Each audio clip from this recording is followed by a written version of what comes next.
ما أنت بنعمة ربك بمجنون وإن لك لأجرا غير ممنون وإنك لعلى خلق عظيم.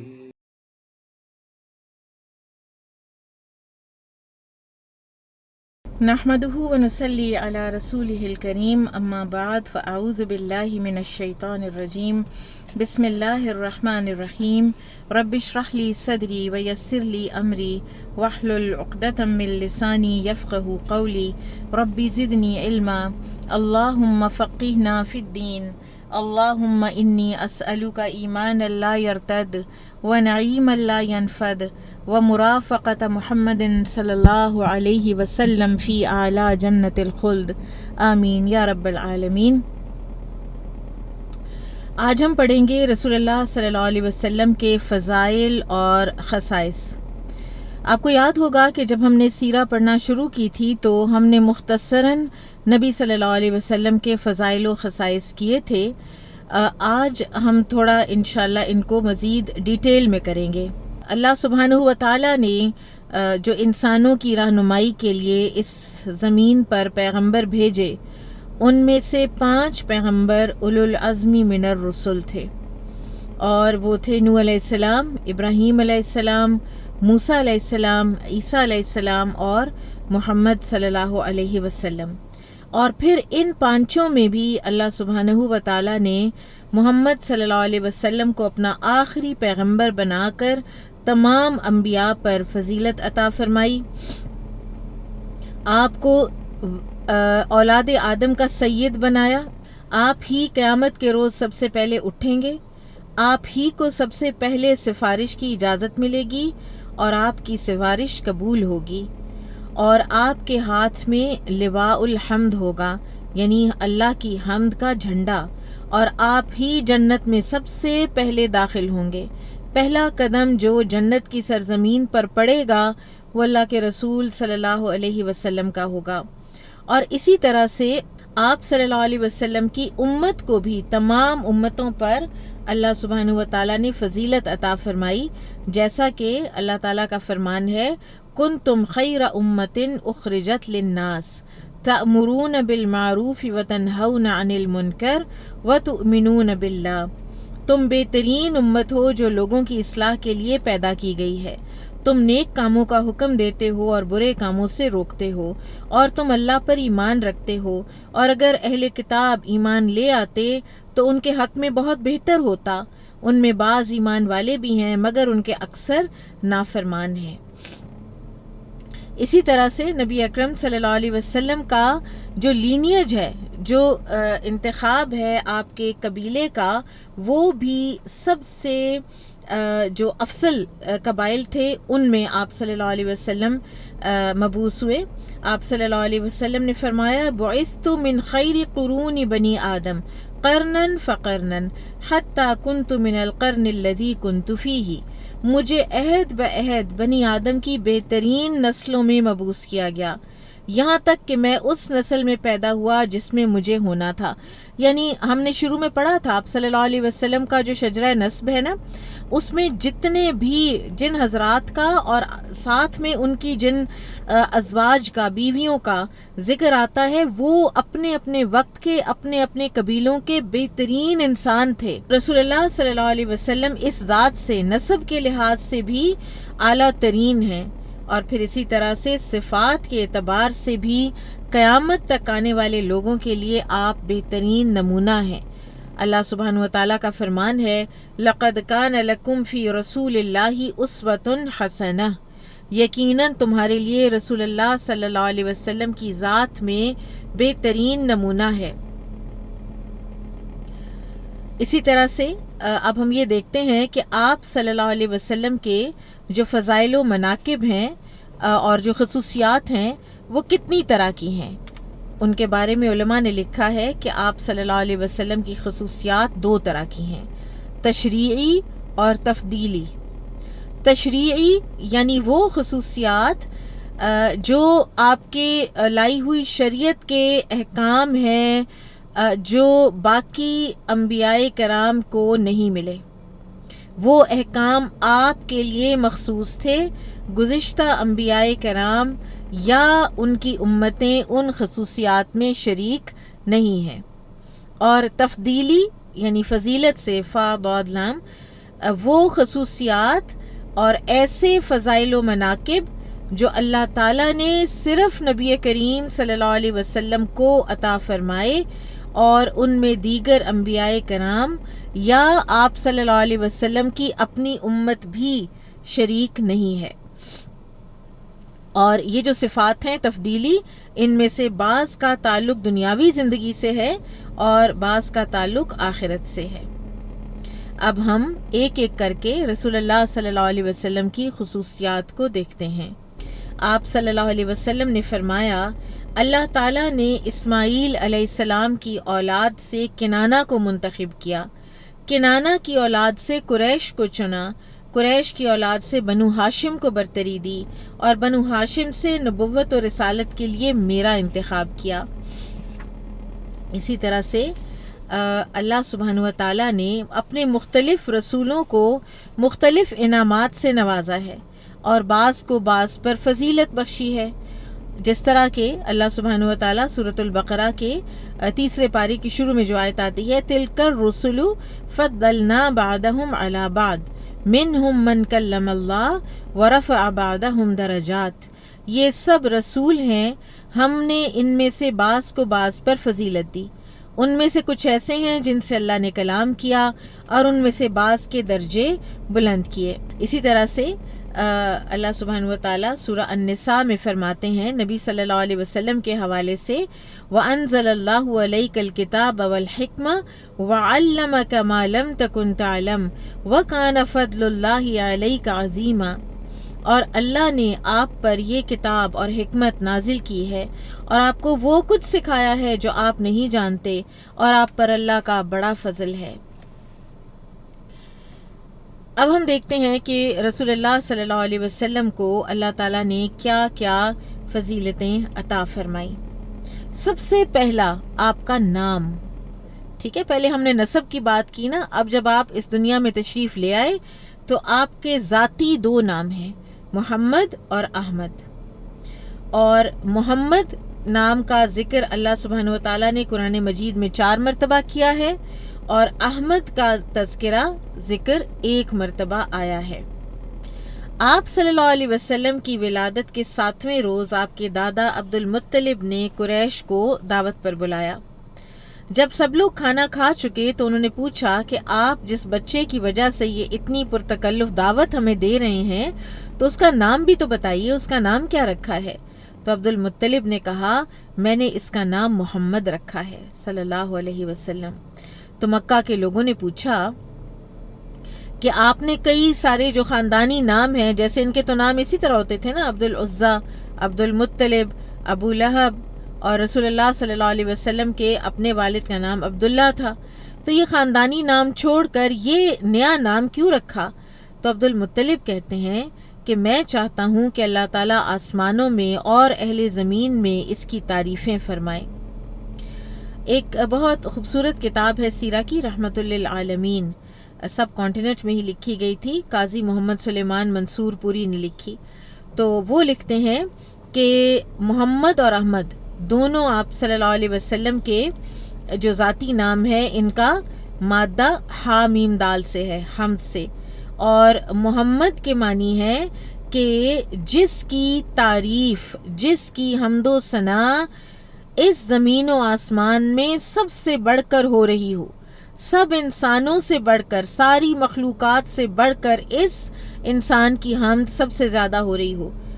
اور احمد وہ ہے جو اس زمین و آسمان میں سب سے بڑھ کر اللہ کی حمد و ثنا کر رہا ہو۔ تو لہٰذا یہ دونوں معنی محمد اور احمد میں سما گئے ہیں، جس کی حمد کی گئی سب سے زیادہ اور جس نے حمد کی اللہ کی سب سے زیادہ۔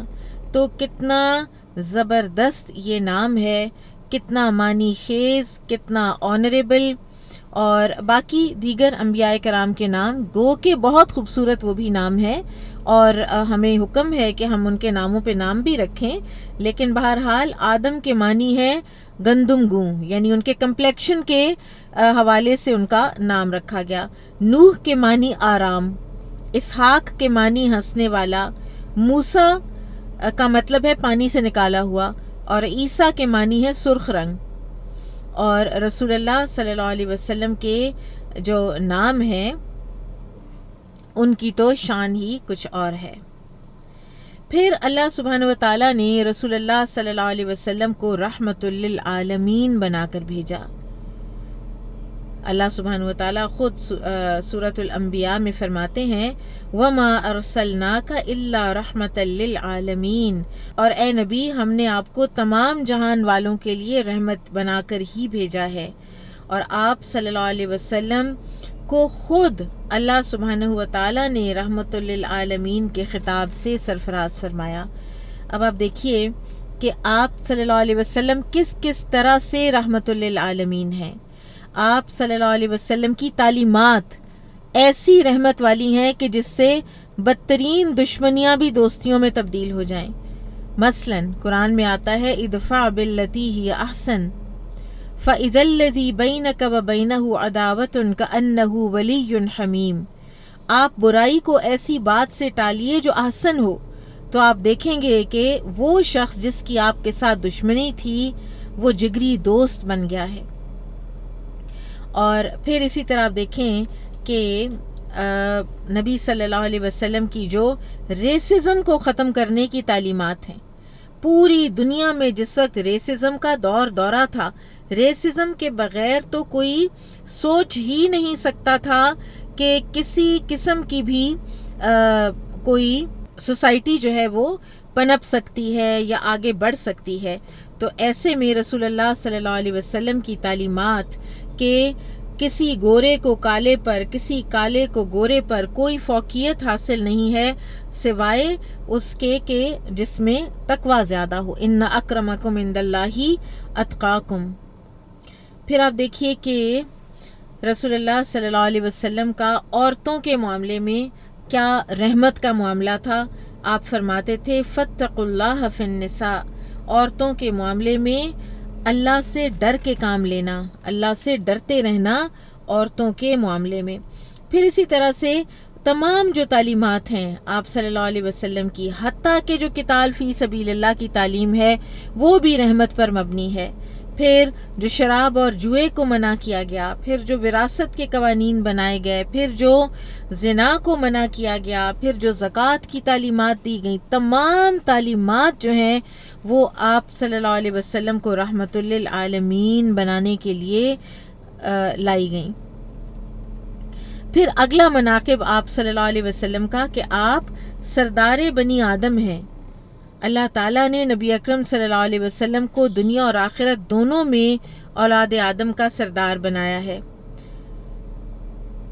رسول اللہ صلی اللہ علیہ وسلم نے فرمایا انا سید ولد آدم یوم القیامت ولا فخر، میں قیامت کے روز اولاد آدم کا سردار ہوں گا اور کوئی فخر نہیں۔ یعنی آپ صلی اللہ علیہ وسلم نے ساتھ ہی، یہ آپ صلی اللہ علیہ وسلم کی کمپلیٹ ہیوملٹی تھی کہ آپ صلی اللہ علیہ وسلم نے ساتھ ہی یہ فرما دیا کہ اس میں کوئی فخر کی بات نہیں ہے، اس میں کوئی پرائیڈ کی بات نہیں ہے کہ میں سید ہوں گا، یہ میں اپنی جو اللہ تعالیٰ نے مجھ پر نعمت کی ہے میں اس کو بیان کرنے کے لیے بتا رہا ہوں، میں فخریہ نہیں بتا رہا۔ سبحان اللہ۔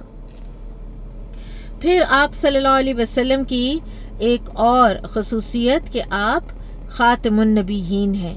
اللہ سبحانہ و تعالیٰ سورۃ الاحزاب میں فرماتے ہیں ما کان محمد ابا احد من رجالکم ولکن رسول اللہ وخاتم النبیین، محمد صلی اللہ علیہ وسلم تمہارے مردوں میں سے کسی کے باپ نہیں ہیں اور لیکن وہ اللہ کے رسول اور خاتم النبیین ہیں۔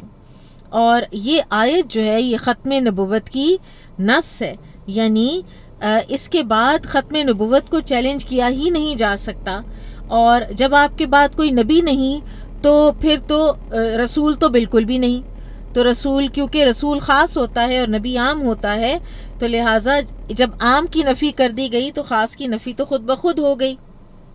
اسی آپ صلی اللہ علیہ وسلم نے ختم نبوت کے حوالے سے آپ صلی اللہ علیہ وسلم نے فرمایا کہ میری مثال اور مجھ سے پہلے انبیاء کی مثال اس شخص جیسی ہے جس نے ایک مکان بنایا اور اسے بہت خوبصورت تیار کیا، مگر ایک کونے میں اینٹ کی جگہ خالی چھوڑ دی۔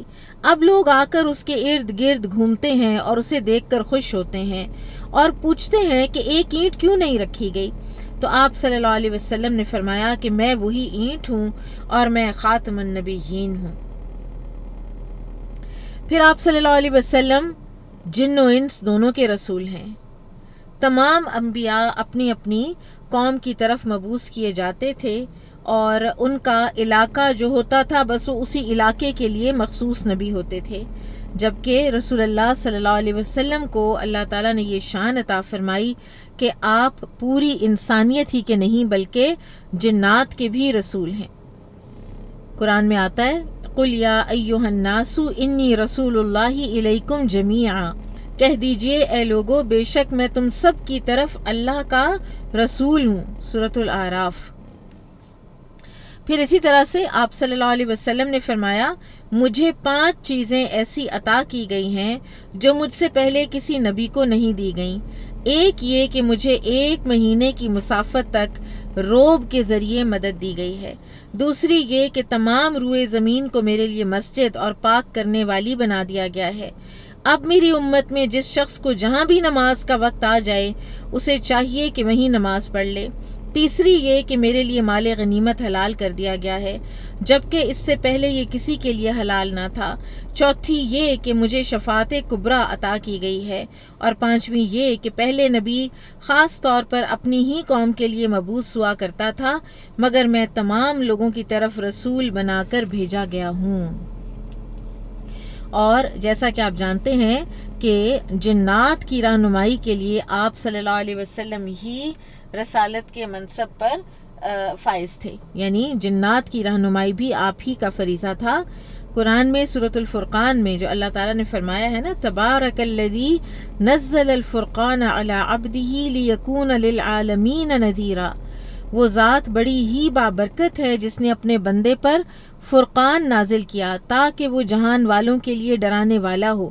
تو امام قرطبی فرماتے ہیں کہ اس آیت میں للعالمین یعنی جہان والوں سے مراد انسان بھی ہیں اور جنات بھی ہیں۔ اور پھر آپ کو پتہ ہے کہ سورہ الجن میں اس واقعے کا بھی ذکر ہے کہ جو جنات نے آپ صلی اللہ علیہ وسلم کا قرآن سنا اور پھر لوٹے اپنی قوم کی طرف اور ان کو ڈرایا، سورۃ الجن کی آیت نمبر 1 اور 2۔ پھر آپ صلی اللہ علیہ وسلم شافع محشر اور حامل لواء الحمد ہیں۔ قیامت کے روز سب سے پہلے نبی اکرم صلی اللہ علیہ وسلم قبر سے اٹھیں گے۔ اس روز حمد کا جھنڈا آپ صلی اللہ علیہ وسلم کے ہاتھ میں ہوگا۔ سب سے پہلے سفارش کا حق آپ کو ملے گا۔ اللہ تعالیٰ آپ کو مقام محمود سے سرفراز کریں گے، اور جمہور علماء کرام کے نزدیک یہی مقام محمود جو ہے یہی شفاعت کبریٰ ہے۔ آپ اللہ تعالیٰ کے حضور سجدے میں مخصوص حمد و ثنا کریں گے۔ آپ کو طویل حمد و ثنا کے بعد سجدے سے سر اٹھانے اور سفارش کرنے کا حکم ملے گا۔ آپ مخلوق کا حساب شروع کرنے کے ساتھ ساتھ اپنی امت کے خطا کاروں کی بھی سفارش فرمائیں گے۔ رحمت للعالمین کی کمپلیشن جو ہے وہ یہاں ہو رہی ہے کہ آپ صلی اللہ علیہ وسلم امت کے خطا کاروں کی بھی سفارش کریں گے۔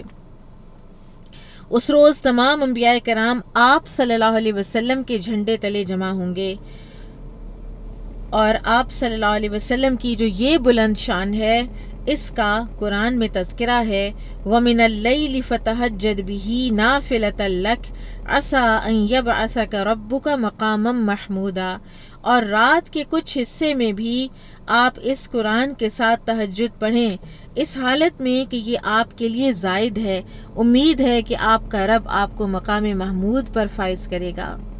ابو ہریرہ رضی اللہ تعالیٰ عنہ بیان کرتے ہیں کہ رسول اللہ صلی اللہ علیہ وسلم نے فرمایا قیامت کے دن میں اولاد آدم کا سردار ہوں گا، سب سے پہلے میری قبر کھلے گی، سب سے پہلے میں سفارش کروں گا اور سب سے پہلے میری ہی سفارش قبول کی جائے گی۔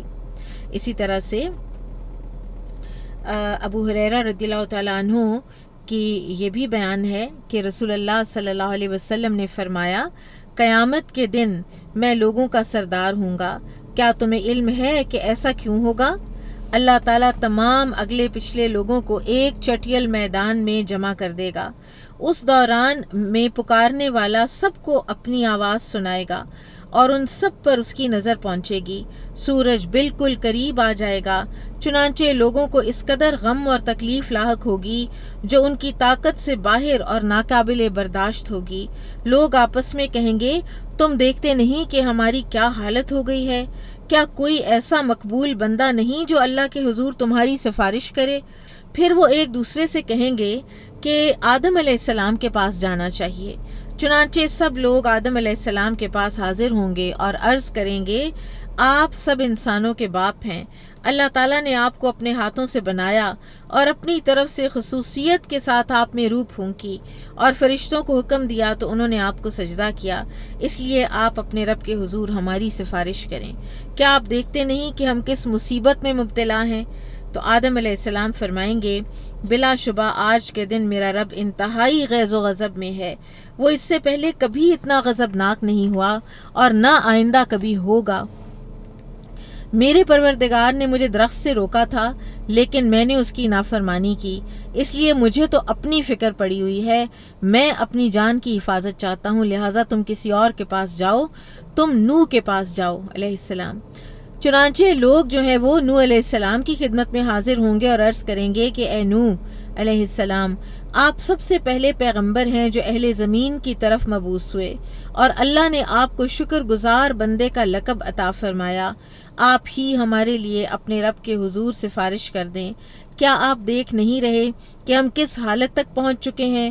نوح علیہ السلام فرمائیں گے بلا شبہ میرا رب آج بہت غضبناک ہے، اس سے پہلے وہ کبھی ایسا غضبناک نہیں ہوا، نہ آئندہ ایسا غضبناک کبھی ہوگا۔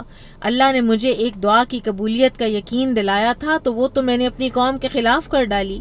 نفسی نفسی نفسی، آج تو مجھے صرف اپنی فکر ہے، لہٰذا تم کسی اور کے پاس جاؤ، ہاں تم ابراہیم علیہ السلام کے پاس چلے جاؤ۔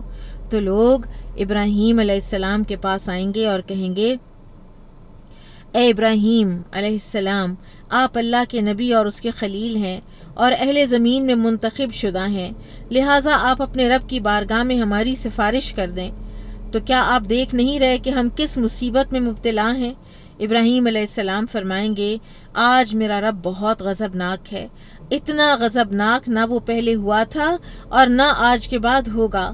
میں نے 3 خلاف واقعہ باتیں کی تھیں اور راوی حدیث ابو حیان نے اپنی روایت میں ان 3 باتوں کا ذکر کیا ہے۔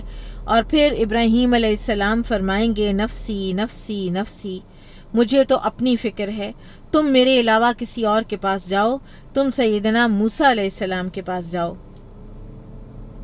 تو لوگ موسیٰ علیہ السلام کے پاس آئیں گے اور عرض کریں گے کہ اے موسیٰ، آپ اللہ کے رسول ہیں، اللہ تعالیٰ نے آپ کو اپنی طرف سے رسالت دی اور آپ سے گفتگو فرمائی اور یہ بہت بڑی فضیلت ہے، آپ اپنے رب کے حضور ہماری سفارش کریں، آپ دیکھ نہیں رہے ہم کس مصیبت میں مبتلا ہیں؟ سیدنا موسیٰ کہیں گے آج اللہ تعالیٰ بہت غضبناک ہے، اتنا غضبناک تو وہ نہ پہلے کبھی ہوا نہ آئندہ کبھی ہوگا۔ میں نے ایک شخص کو قتل کر دیا تھا، اس شخص کو قتل کرنے کا مجھے حکم نہیں دیا گیا تھا، نفسی نفسی نفسی، مجھے تو اپنی فکر ہے، میرے علاوہ کسی اور کے پاس جاؤ، ہاں تم لوگ عیسیٰ علیہ السلام کے پاس چلے جاؤ۔ تو لوگ عیسیٰ علیہ السلام کے پاس آئیں گے اور عرض کریں گے کہ اے عیسیٰ، آپ اللہ کے رسول اور اس کا کلمہ ہیں جسے اس نے سیدہ مریم علیہ السلام پر ڈالا تھا، اور آپ اللہ کی طرف سے روح ہیں، آپ نے بحالت بچپن ماں کی گود میں ہی رہتے ہوئے لوگوں سے باتیں کی تھیں، آپ اپنے رب کے حضور ہماری سفارش کر دیں، کیا آپ دیکھتے نہیں کہ ہم کس حالت میں ہیں؟ تو عیسیٰ علیہ السلام فرمائیں گے آج میرا رب بہت غصے میں ہے، وہ پہلے کبھی اتنا غضبناک نہیں ہوا اور نہ آئندہ اتنا غضبناک ہوگا۔ پھر آپ اپنی کسی لغزش کا تو ذکر نہیں کریں گے، لیکن صرف یہ کہیں گے میں اپنی جان کی حفاظت چاہتا ہوں، میرے علاوہ تم کسی اور کے پاس چلے جاؤ، ہاں تم محمد کے پاس چلے جاؤ صلی اللہ علیہ وسلم۔ چنانچہ سب لوگ محمد صلی اللہ علیہ وسلم کے پاس حاضر ہوں گے اور عرض کریں گے، اے محمد صلی اللہ علیہ وسلم، آپ اللہ کے رسول اور خاتم الانبیاء ہیں، اللہ تعالیٰ نے آپ کے اگلے پچھلے سب گناہ معاف کر دیے ہیں، آپ اپنے رب کے حضور ہماری سفارش کر دیں، آپ خود دیکھ سکتے ہیں کہ ہم کس حالت میں گرفتار ہیں۔ آخر کار میں خود آگے بڑھوں گا اور عرش کے نیچے پہنچ کر اپنے رب کے حضور سجدے میں گر جاؤں گا، پھر اللہ تعالیٰ مجھ پر اپنی حمد و ثنا کے ایسے کلمات القاء کرے گا جو مجھ سے پہلے اور کسی پر اس نے ظاہر نہیں کیے، اور مجھے بھی وہ تبھی ظاہر ہوں گے۔ پھر کہا جائے گا، اے محمد اپنا سر اٹھائیں اور سوال کریں، آپ کو عطا کیا جائے گا، آپ سفارش کریں، آپ کی سفارش قبول کی جائے گی۔ چنانچہ میں اپنا سر اٹھا کر عرض کروں گا، اے میرے رب میری امت کو معاف کر دے، اے پروردگار میری امت پر رحم کر۔ کہا جائے گا، اے محمد اپنی امت کے ان لوگوں کو جن پر کوئی حساب نہیں جنت کے دائیں دروازے سے داخل کریں، ویسے انہیں اختیار ہے کہ دوسرے لوگوں کے ساتھ جس دروازے سے چاہیں داخل ہو سکتے ہیں۔ پھر آپ صلی اللہ علیہ وسلم نے فرمایا، اس ذات کی قسم جس کے ہاتھ میں میری جان ہے، جنت کے دروازے کے دونوں کناروں کا فاصلہ اتنا ہے جتنا مکہ اور حمیر یا مکہ اور بصرہ میں ہے۔ پھر رسول اللہ صلی اللہ علیہ وسلم کی ایک اور خصوصیت اور فضیلت کہ سب سے پہلے جنت کا دروازہ جس کے لیے کھولا جائے گا وہ رسول اللہ صلی اللہ علیہ وسلم ہی ہیں، اور جنت میں سب سے زیادہ تعداد بھی آپ صلی اللہ علیہ وسلم کے امتیوں کی ہے۔ 70,000 ایسے خوش نصیب بھی ہوں گے جو بلا حساب جنت میں داخل ہوں گے۔ رسول اللہ صلی اللہ علیہ وسلم نے فرمایا، قیامت کے روز میرے پیروکار سب انبیاء کے پیروکاروں سے زیادہ ہوں گے، اور میں سب سے پہلے جنت کے دروازے پر دستک دوں گا۔ پھر اسی طرح سے آپ صلی اللہ علیہ وسلم نے فرمایا، قیامت کے دن میں جنت کے دروازے پر دستک دوں گا تو جنت کا دربان پوچھے گا، آپ کون ہیں؟ میں جواب دوں گا، محمد صلی اللہ علیہ وسلم۔ دربان کہے گا، مجھے حکم دیا گیا تھا کہ میں آپ سے پہلے کسی کے لیے دروازہ نہ کھولوں۔ اور امت محمدیہ کے لوگ کثرت سے جنت میں ہوں گے، یہ بھی نبی صلی اللہ علیہ وسلم کے فضائل میں سے ہے۔ کچھ انبیاء کرام ایسے ہوں گے قیامت کے دن کہ جن کے ساتھ 2 یا 4 یا 10 امتی ہوں گے۔ کوئی نبی تنہا اکیلے جنت میں جا رہے ہوں گے، اور اس روز آپ صلی اللہ علیہ وسلم اپنی امت کی کثیر تعداد سے خوش ہوں گے۔ عبداللہ بن عباس رضی اللہ تعالیٰ عنہ بیان کرتے ہیں کہ ایک مرتبہ رسول اللہ صلی اللہ علیہ وسلم ہمارے پاس تشریف لائے تو آپ صلی اللہ علیہ وسلم نے فرمایا، تمام امتیں میرے سامنے پیش کی گئیں، بعض ایسے انبیاء گزرے جن کے ساتھ صرف ایک آدمی تھا، اور بعض ایسے نبی بھی گزرے جن کے ساتھ 2 آدمی تھے، کچھ انبیاء ایسے بھی تھے جن کے ساتھ ایک چھوٹی سی جماعت تھی، اور کچھ ایسے بھی تھے کہ ان کے ساتھ کوئی بھی نہیں تھا۔ پھر میں نے ایک بڑی جماعت دیکھی جس نے افق کو ڈھانپ رکھا تھا، میں نے خیال کیا شاید یہ میری امت ہے، مجھ سے کہا گیا کہ یہ موسیٰ علیہ السلام اور ان کی امت کے لوگ ہیں۔ پھر مجھ سے کہا گیا کہ دیکھو، میں نے دیکھا کہ وہاں بے شمار لوگ ہیں جن سے تمام افق بھرے پڑے ہیں۔ پھر مجھ سے کہا گیا ادھر دیکھو، ادھر دیکھو، میں نے دیکھا کہ بہت سے لوگ ہیں جنہوں نے تمام افق کو ڈھانپ رکھا ہے۔ مجھ سے کہا گیا کہ یہ لوگ آپ کی امت ہیں، اور ان میں سے 70,000 وہ لوگ ہیں جو جنت میں بغیر حساب داخل ہوں گے۔ اور پھر اسی طرح سے ایک اور حدیث میں آتا ہے کہ اہل جنت کی 120 صفیں ہوں گی، 80 صفیں امت مسلمہ امت محمد صلی اللہ علیہ وسلم کی، اور بقیہ تمام امتیں 40 صفوں میں ہوں گی۔ پھر ایک اور بڑی خوبصورت حدیث ہے کہ عبداللہ بن مسعود رضی اللہ تعالیٰ عنہ بیان کرتے ہیں کہ ہم نبی کریم صلی اللہ علیہ وسلم کے ساتھ ایک خیمے میں موجود تھے تو آپ نے فرمایا، کیا تم اس بات پر خوش ہو کہ اہل جنت کا 1/4 رہو؟ ہم نے کہا جی ہاں۔ پھر آپ صلی اللہ علیہ وسلم نے فرمایا، کیا تم اس بات پر خوش ہو کہ اہل جنت کا 1/3 رہو؟ ہم نے کہا جی ہاں۔ آپ صلی اللہ علیہ وسلم نے فرمایا، کیا تم اس بات پر خوش ہو کہ اہل جنت کا آدھا رہو؟ ہم نے کہا جی ہاں۔ آپ نے فرمایا، مجھے اس ذات کی قسم جس کے ہاتھ میں میری جان ہے، میں امید رکھتا ہوں کہ تم اہل جنت کا نصف ہوگے، یعنی آدھا۔ یہ اس لیے کہ جنت میں صرف مسلمان ہی داخل ہوں گے، اور تم اہل شرک کے مقابلے میں اس طرح ہوگے جس طرح سیاہ بیل کے جسم پر سفید بال ہو، یا جیسے سرخ بیل کے جسم پر ایک سیاہ بال ہو۔ پھر ایک اور جو حدیث ہے نا، اس سے 49 لاکھ 49 lakhs جو خوش نصیب ہیں ان کا تذکرہ ہے کہ رسول اللہ صلی اللہ علیہ وسلم نے فرمایا، میرے رب نے مجھ سے وعدہ فرمایا ہے کہ وہ میری امت سے 70,000 افراد کو بلا حساب و عذاب جنت میں داخل فرمائے گا، اور ہر 1000 کے ساتھ مزید 70,000 لوگوں کو جنت میں داخل کرے گا، اور میرے رب کے 3 بھرے ہوئے لب بھی میری امت سے جنت میں داخل ہوں گے۔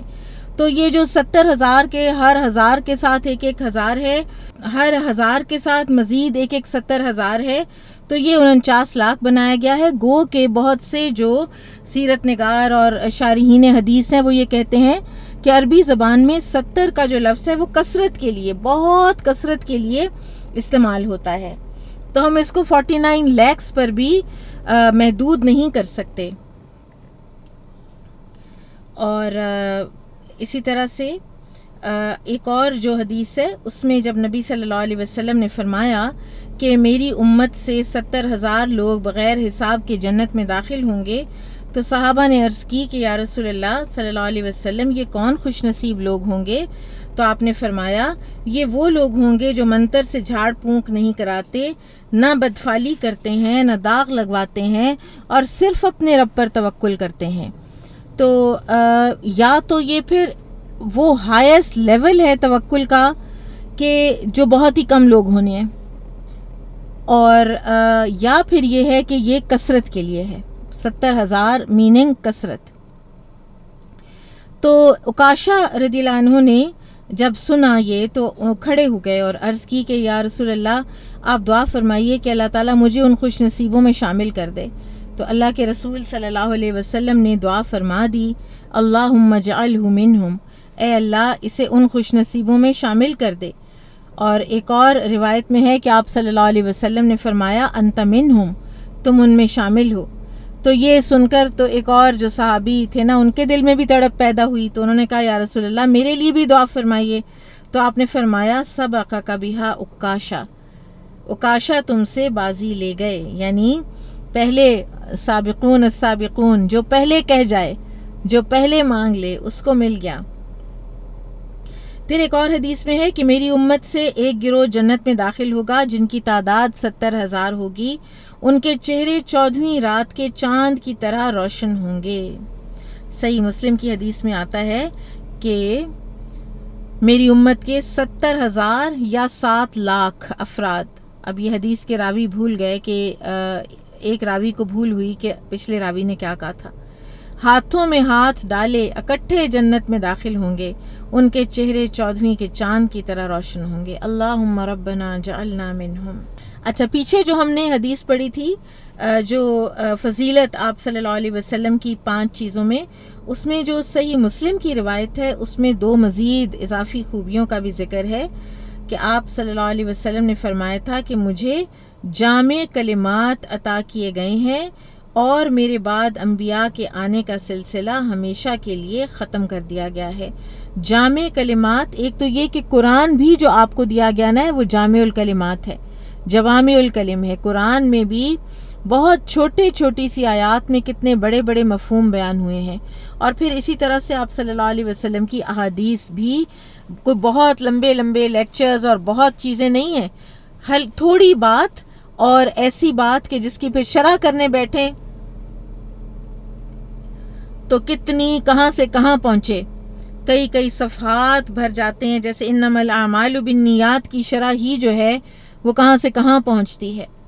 پھر جیسے قرآن کی آیت ہے ان اللہ یأمر بالعدل والاحسان وایتاء ذی القربى وینہی عن الفحشاء والمنکر والبغی یعظکم لعلکم تذکرون۔ حسن البصری فرماتے ہیں کہ اس آیت میں ہر خیر اور بھلائی کا حکم دے دیا گیا ہے اور ہر برائی سے روک دیا گیا ہے، یہی جوامع الکلمات ہیں۔ پھر اسی طرح سے رسول اللہ صلی اللہ علیہ وسلم کی ایک اور بڑی خوبصورت خصوصیت کہ آپ اللہ کے سب سے زیادہ محبوب ہیں، اور اتنے کہ اللہ تعالیٰ نے آپ صلی اللہ علیہ وسلم کو انتہائی محبت کے ساتھ پکارا ہے۔ قرآن میں آپ نے باقی انبیاء کرام کو جس طرح اللہ تعالیٰ نے پکارا، نبی صلی اللہ علیہ وسلم کو پکارنے کا انداز بالکل فرق ہے۔ یا ایھا النبی، یا ایھا الرسول، یا ایھا المزمل، یا ایھا المدثر کہہ کر آپ صلی اللہ علیہ وسلم کو پکارا گیا، اور یہ شان صرف اللہ تعالیٰ نے آپ ہی کو دی ہے، اور کسی نبی کو یہ شان عطا نہیں فرمائی۔ سب کو یا ابراہیم، یا آدم، یا عیسیٰ، یا موسیٰ، یا نوح، اللہ تعالیٰ نے ناموں کے ساتھ پکارا ہے۔ گو کہ یہ سب انبیاء کرام بھی اللہ تعالیٰ کے بڑے محبوب بندے تھے، لیکن نبی صلی اللہ علیہ وسلم ان سے بھی آگے بڑھ کر تھے۔ پھر اللہ سبحانہ و تعالیٰ نبی صلی اللہ علیہ وسلم کی ہستی کی قسم بھی کھاتے ہیں، اور قسم اس کی کھائی جاتی ہے جو قسم کھانے والے کے نزدیک کوئی اعلیٰ عرفہ مقام کی حامل چیز ہوتی ہے۔ تو اللہ تعالیٰ قرآن میں فرماتے ہیں لَعَمْرُكَ إِنَّهُمْ لَفِي سَكْرَتِهِمْ يَعْمَهُونَ، اے نبی آپ صلی اللہ علیہ وسلم کی عمر کی قسم، بے شک وہ اپنی مستی میں بھٹک رہے تھے۔ اس کی تفسیر میں ابن کثیر لکھتے ہیں کہ اللہ تعالیٰ نے اپنے نبی کی زندگی کی قسم کھائی ہے، اور یہ آپ صلی اللہ علیہ وسلم کے بے مثل شرف اور منزلت اور اللہ کے ہاں آپ کے عظیم ترین درجے کی دلیل ہے، اور یہ خوبی آپ صلی اللہ علیہ وسلم کے سوا کسی کو نصیب نہیں ہوئی۔ پھر اگلی فضیلت دفاع مصطفیٰ، اللہ سبحانہ و تعالی خود نبی صلی اللہ علیہ وسلم کا دفاع کرتے ہیں۔ سورہ طور میں اللہ سبحانہ و تعالیٰ فرماتے ہیں فذکر فما انت بنعمت ربک بکاہن ولا مجنون، تو اے نبی صلی اللہ علیہ وسلم آپ نصیحت کرتے رہیں، کیونکہ آپ اپنے رب کے فضل سے نہ تو کاہن ہیں نہ ہی دیوانے ہیں۔ پھر آپ امام الانبیاء ہیں۔ آپ صلی اللہ علیہ وسلم کو جب اسراء کروایا گیا، بیت المقدس لے جایا گیا، تو وہاں پر انبیاء اور رسولوں کی ایک جماعت کو جمع کیا گیا اور آپ نے ان کی امامت کروائی۔ ابو ہریرہ رضی اللہ تعالیٰ عنہ بیان کرتے ہیں کہ رسول اللہ صلی اللہ علیہ وسلم نے اپنے سفر اسراء والمعراج کی تفصیل بتاتے ہوئے فرمایا فحانت الصلاۃ فاممتہم، پھر نماز کا وقت ہوا تو میں نے ان کی یعنی انبیاء و رسل کی جماعت کرائی، امامت کروائی۔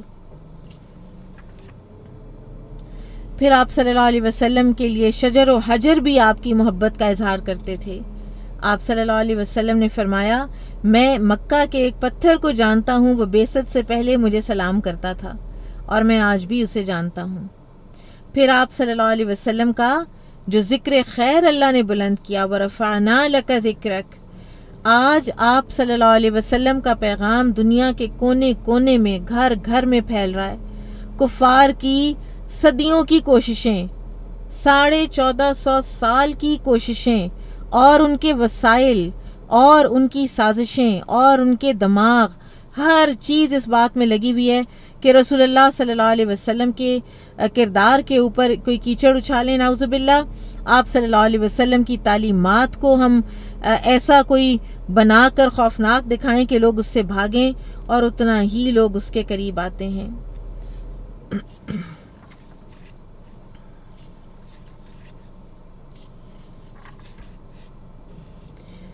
پھر اللہ سبحانہ و تعالیٰ کا یہ فرمان انا اعطیناک الکوثر، کوثر کے بارے میں سلیمان منصور پوری لکھتے ہیں کہ کوثر فعل کے وزن پر ہے اور یہ مبالغے کے لیے آتا ہے، اور لفظ کثرت ایک تو خود ہی فراوانی کے معنی رکھتا ہے، اور اس میں بھی اگر مبالغہ استعمال کیا جائے تو کثرت بالائے کثرت، بڑھوتری ہی بڑھوتری اس کا مطلب ہے۔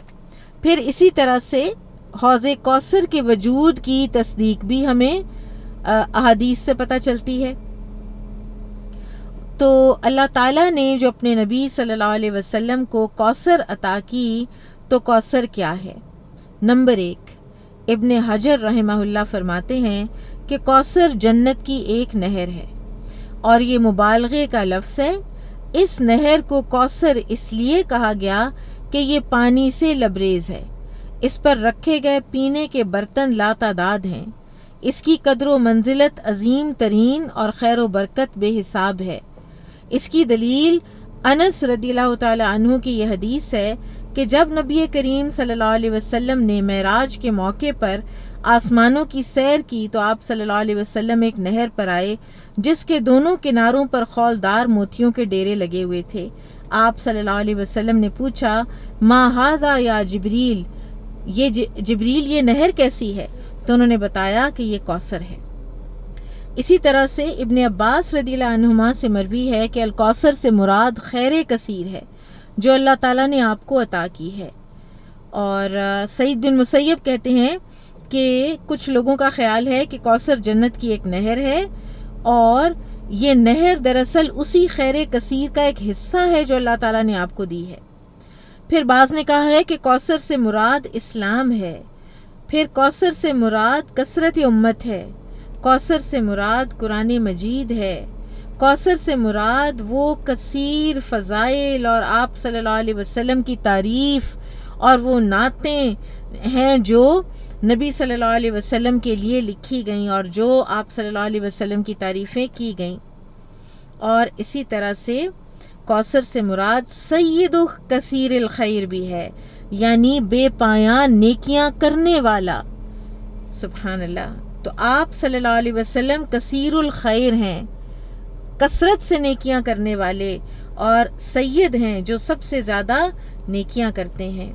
پھر آپ صلی اللہ علیہ وسلم کی امہات المومنین، ان کا درجہ، ان کا منصب، وہ بھی باقی انبیاء سے ہٹ کر ایک خاص منصب والی خواتین ہیں، باقی انبیاء کی ازواج سے ہٹ کر۔ اللہ تعالیٰ نے آپ صلی اللہ علیہ وسلم کو پاک دامن، اعلیٰ اخلاق اور کردار کی مالک بیویاں عطا فرمائیں، اور ابن کثیر رحمہ اللہ فرماتے ہیں کہ اللہ تعالیٰ اپنے نبی کی ازواج کو رسول اللہ صلی اللہ علیہ وسلم کے ساتھ جنت میں اعلیٰ ترین مقام الوسیلہ میں جمع کرے گا، اور یہ مقام ساری مخلوق کے مقام سے بلند تر ہوگا۔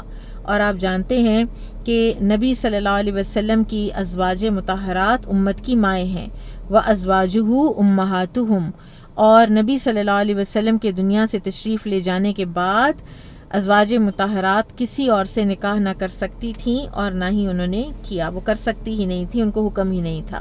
پھر آپ کی امت افضل امت ہے، امت وسط۔ سورۃ البقرہ میں اللہ تعالیٰ فرماتے ہیں وَكَذَلِكَ جَعَلْنَاكُمْ أُمَّةً وَسَطًا لِتَكُونُوا شُهَدَاءَ عَلَى النَّاسِ وَيَكُونَ الرَّسُولُ عَلَيْكُمْ شَهِيدًا، اور جیسے تمہیں ہدایت دی اسی طرح ہم نے تمہیں افضل امت بنایا تاکہ تم لوگوں پر گواہ ہو اور رسول تم پر گواہ ہوں۔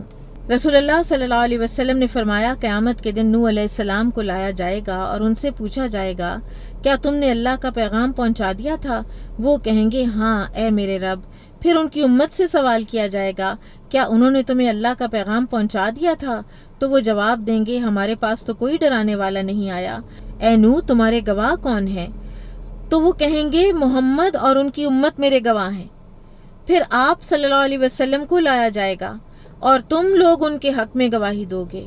پھر رسول اللہ صلی اللہ علیہ وسلم نے یہ آیت تلاوت فرمائی کہ اسی طرح ہم نے تمہیں امت وسط بنایا ہے، یعنی افضل امت، تاکہ تم لوگوں پر حق کی گواہی دو اور رسول تم پر گواہ ہوں۔ یہ گواہی ہم کس بیسس پر دیں گے؟ قرآن کی بیسس پر، کہ نوح علیہ السلام نے کس کس طریقے سے اپنی قوم کو سمجھایا سب ہمیں پتہ ہے۔ تو جب قوم مکر جائے گی تو امت محمدیہ آگے بڑھے گی کہ نہیں نوح علیہ السلام سچے ہیں، اس لیے کہ ہمیں قرآن میں پتہ ہے کہ نوح علیہ السلام نے 950 سال کس طرح اپنی جان کھپائی۔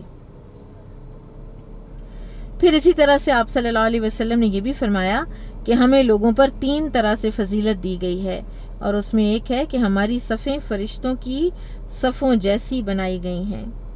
پھر نبی صلی اللہ علیہ وسلم سب سے پہلے پل صراط پار کرنے والے ہوں گے۔ رسول اللہ صلی اللہ علیہ وسلم نے فرمایا قیامت کے دن جب لوگ اٹھائے جائیں گے تو اللہ تعالیٰ فرمائے گا جو دنیا میں جس کی پوجا کرتا تھا وہ اس کے پیچھے چلا جائے، چنانچہ کوئی تو سورج کے ساتھ ہو جائے گا اور کوئی چاند کے پیچھے ہو لے گا اور کوئی بتوں اور شیاطین کے پیچھے چلے گا۔ پھر اس امت کے مسلمان باقی رہ جائیں گے جن میں منافق بھی ہوں گے۔ ان کے پاس اللہ تعالیٰ ایک نئی صورت میں تشریف لائے گا اور فرمائے گا میں تمہارا رب ہوں۔ وہ کہیں گے ہم تجھے نہیں پہچانتے، ہم اسی جگہ کھڑے رہیں گے۔ جب ہمارا رب ہمارے پاس آئے گا تو ہم اسے پہچان لیں گے۔ پھر اللہ تعالیٰ ان کے پاس اپنی اصلی صورت میں جلوہ گر ہوگا اور فرمائے گا کہ میں تمہارا رب ہوں۔ وہ کہیں گے ہاں تو ہمارا رب ہے۔ پھر اللہ تعالیٰ انہیں بلائے گا۔ اس وقت جہنم کی پشت پر پل رکھ دیا جائے گا۔ سب سے پہلے میں اپنی امت کے ساتھ اس پل سے گزروں گا۔ اس روز رسولوں کے علاوہ کسی اور کو کلام کی ہمت اور طاقت نہ ہوگی، اور اس روز رسول کہیں گے الہی سلامتی دے، الہی سلامتی دے۔ پھر اللہ تعالیٰ نے خود رسول اللہ صلی اللہ علیہ وسلم کی فزیکل حفاظت کا بھی اعلان فرمایا۔ سورہ المائدہ میں اللہ تعالیٰ فرماتے ہیں آیت نمبر 67، واللہ یعصمک من الناس، اللہ آپ کو لوگوں کے شر سے بچا لے گا۔ سیدہ عائشہ رضی اللہ عنہا فرماتی ہیں کہ رسول اللہ صلی اللہ علیہ وسلم نے ایک رات جاگتے ہوئے گزاری۔ جب آپ مدینہ تشریف لائے تو آپ نے فرمایا کاش میرے صحابہ میں سے کوئی نیک مرد آج پہرا دے دے میرے باہر، گھر کے باہر۔ ابھی یہی باتیں ہو رہی تھیں کہ ہم نے ہتھیاروں کی جھنکار سنی، تو آپ نے پوچھا من ھذا، کون آیا ہے؟ تو باہر سے آواز آئی سعد بن ابی وقاص، آپ کے لیے پہرا دینے حاضر ہوا ہوں۔ تو آپ صلی اللہ علیہ وسلم سو گئے۔ اور سیدہ عائشہ صدیقہ فرماتی ہیں کہ نبی کریم کی حفاظت کا اہتمام کیا جاتا تھا حتیٰ کہ یہ آیت نازل ہو گئی واللہ یعصمک من الناس، اور اللہ آپ کو لوگوں کے شر سے بچا لے گا۔ تو پھر آپ صلی اللہ علیہ وسلم نے اپنے خیمے سے چہرہ مبارک نکالا اور فرمایا اے لوگو تم چلے جاؤ، میری حفاظت کا ذمہ اللہ تعالیٰ نے لے لیا ہے۔ ابن کثیر رحمہ اللہ فرماتے ہیں کہ اللہ تعالیٰ نے اپنے نبی کی حفاظت کئی طریقوں سے کی ہے۔ مکہ کے شدید ترین دنوں میں آپ کے چچا ابو طالب کے ذریعے سے، اور اسی طرح سے مدینہ میں انصار کی ذریعے سے، اور پھر جنرلی آپ کے صحابہ کرام کے ذریعے سے۔ یہود نے آپ پر جادو کیا تو اللہ تعالیٰ نے آپ کی حفاظت کے لیے معوذتین نازل فرما دیں۔ خیبر کے یہودیوں نے گوشت میں زہر ملا کر دیا تو گوشت خود بول اٹھا کہ میرے اندر زہر ہے، مجھے مت کھائیے گا۔ تو اس طرح سے اللہ سبحانہ و تعالیٰ نبی صلی اللہ علیہ وسلم کی خود حفاظت فرماتے تھے۔ انشاءاللہ آج ہم اتنا ہی پڑھیں گے۔ بارک اللہ فیکم، سبحانک اللہم و بحمدک، اشہد ان لا الہ الا انت، استغفرک و اتوب الیک۔ السلام علیکم ورحمۃ اللہ وبرکاتہ۔